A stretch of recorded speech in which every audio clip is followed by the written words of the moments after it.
சீரியல்களின் full எபிசோடுகளை Sun டிவியில் ஒளிபரப்பான உடனே எக்ஸ்க்ளூசிவாக சன் நெக்ஸ்டில் மட்டும் ஃப்ரீயா பாருங்கள். ஒரு மனைவியா அவங்க அங்க இருக்கிறது உங்களுக்கு கொஞ்சம் கூட உறுத்தலையா? எல்லா பக்கமும் உறுத்துது, மானம் போகுது. பொண்டாட்டி உள்ள கிடக்கா, பிள்ளைக்கு இப்படி ஆகி போச்சு. ஆமா, நீ பக்கத்துல இருந்து பார்த்தீல, எதுவுமே தெரியாத மாதிரி நடிக்கிற புதுசா? உன்னை வெளியே விட்டதை நான் சொல்லிட்டேன். அப்படி ஒரு அவசியம் எனக்கு தேவைப்பட்டிருக்காது. நீங்க போனாலும் கொஞ்ச நேரத்துல நியாயமான கேள்வியை நாங்க கேட்டிருப்போம். சிஎம் செல்லுல கம்ப்ளைண்ட் கொடுத்துட்டு வந்திருக்கேன். அதை ரிமைண்ட் பண்ணிருந்தா அந்த ஸ்டேஷன்ல நியாயமா நடந்திருப்பாங்க. கிழிச்சிருவேன்.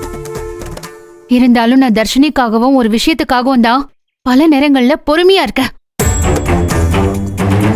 இது வரைக்கும் அந்த பொண்ணை தேடுறதுக்கு எந்த விஷயத்தையும் நீங்க செய்யல. ஜீவானந்தன் பொண்ணை கடத்தின மாதிரி ஏதோ ஒரு வீடியோ கிடைச்சதுனால நீங்க என்னவோ நல்லவர் மாதிரியும் மத்தவங்க எல்லாம் கெட்டவங்க மாதிரியும் நாடகம் போடுறீங்களா? ஏய், என்னடி வேணும் உனக்கு?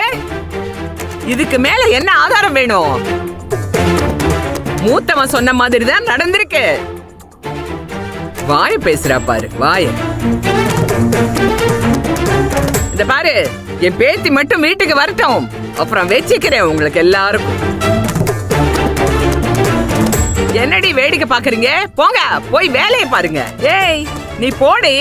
காடு மேடு போலீஸ் ஸ்டேஷன் எல்லாம் சுத்திட்டு வந்திருக்க இல்ல, போய் குளி. பஞ்சத்துல அடிப்பட்ட மாதிரி மூஞ்ச பாருங்க. பொம்பளைக்கான ஒரு அளவு வேணா?